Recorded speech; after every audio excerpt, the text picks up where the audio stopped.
So join them now. Join them in the class, Yoruba class.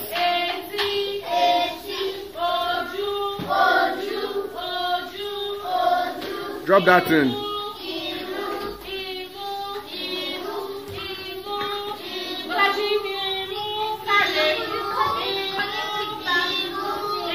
Go and join them.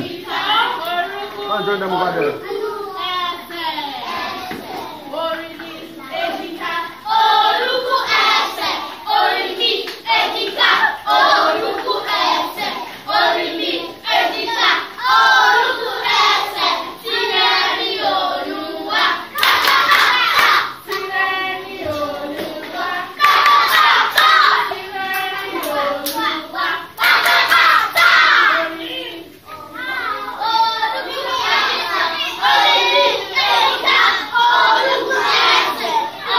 Garden.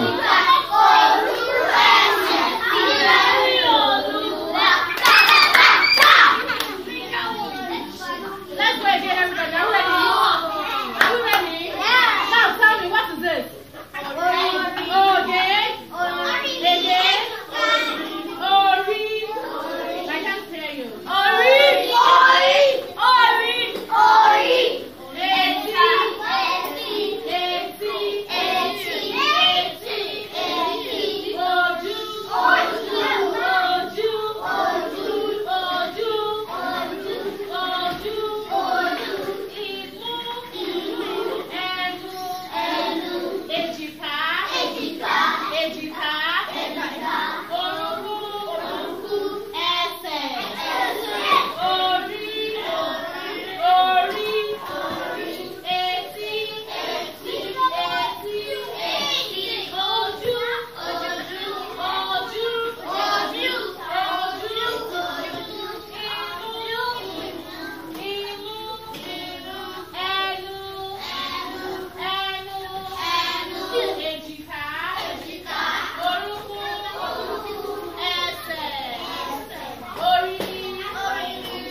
Have you checked after school? You did not give me any kids.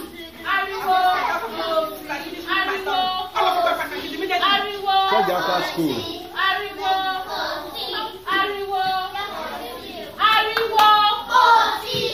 Now look at me, everybody.